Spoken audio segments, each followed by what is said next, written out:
Herkese selam.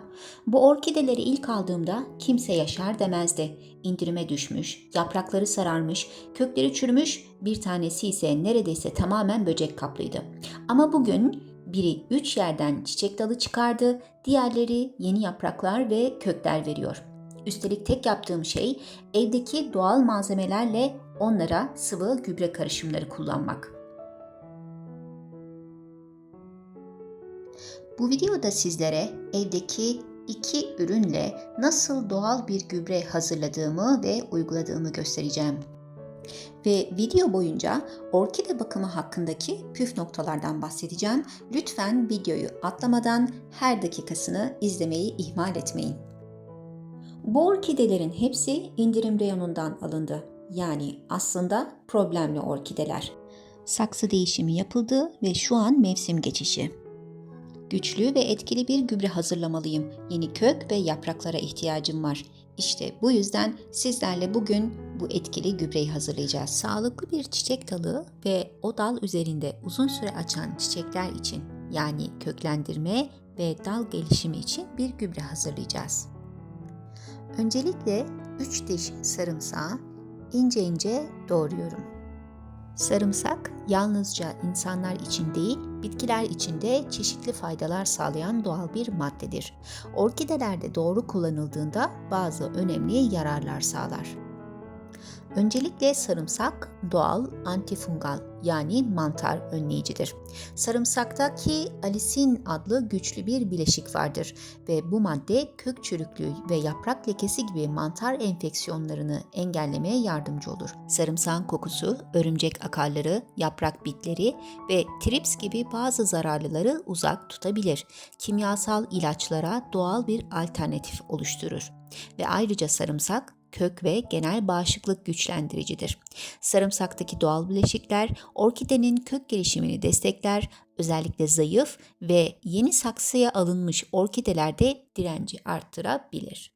Doğradığım 3 diş sarımsağı içerisine temiz içme suyu koymuş olduğum bir kavanoza koyuyorum ve mucizevi ikinci içeriğime geçiyorum. Hemen herkesin evinde bulunan aspirini kullanacağız. Lütfen videomu beğenip kanalıma ücretsiz şekilde abone olmayı unutmayın.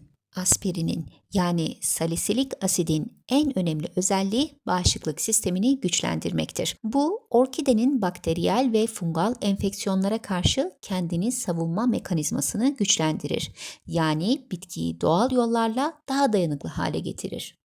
Düşük dozda salisilik asit kök uzamasını ve yeni yaprak oluşumunu destekler.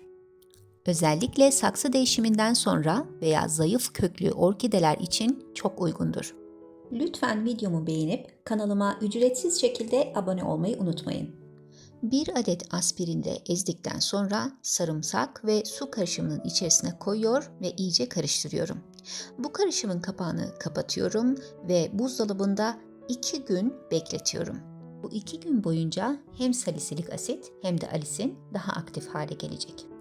Ve orkide bakımımıza çiçek dalı budamayla devam ediyoruz.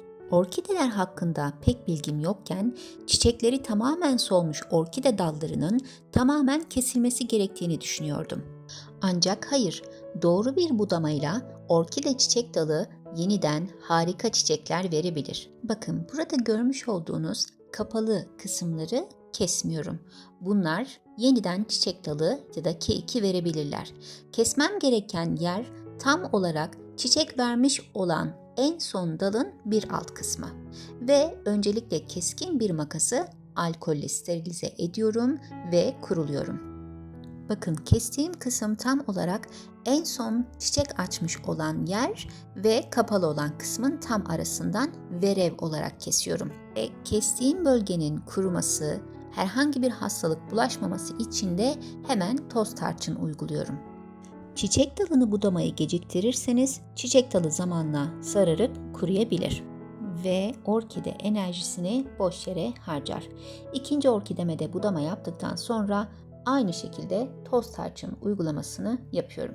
Lütfen videomu beğenip kanalıma ücretsiz şekilde abone olun. 2 gün buzdolabında beklettiğim doğal gübrem artık kullanıma hazır.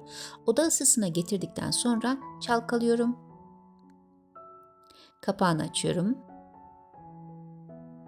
ve bir tel süzgeç yardımıyla içerisinde 1 litre içme suyunun bulunduğu kaba boşaltıyorum. Yani hazırlamış olduğum doğal gübreyi seyreltiyorum. Çünkü fazla sarımsak kökleri yakabilir. Daldırma yöntemiyle her bir orkidemi tek tek suya daldırıyorum ve 10 dakika bekliyorum. Bu uygulamayı yapmadan önce köklerin gri olduğuna emin olun. Gri kök suya ihtiyaç var, yeşil kök suya ihtiyaç yok demektir. Ve unutmayın ki fazla su her zaman orkidenin düşmanıdır.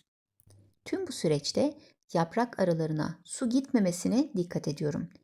Nemli yaprak araları eşittir mantar hastalığı. Ve bakın burada doğru şekilde saksı dikiminin ne kadar önemli olduğunu gözlerinizle görüyorsunuz. Saksının en altına yerleştirdiğim kil bilyelere suyun kolay bir şekilde akıp gitmesini sağlıyor. Saksı içinin aşırı ıslak kalması ve saksı alt tabağında su birikimi orkidenin çürümesine ve mantar hastalığına yakalanmasına neden olabilir. 10 dakika suda bekleyen orkidelerin kökleri tamamen suya doydu. Griden yeşile dönmüş kökler orkidenin yeteri kadar sulandığının ispatı.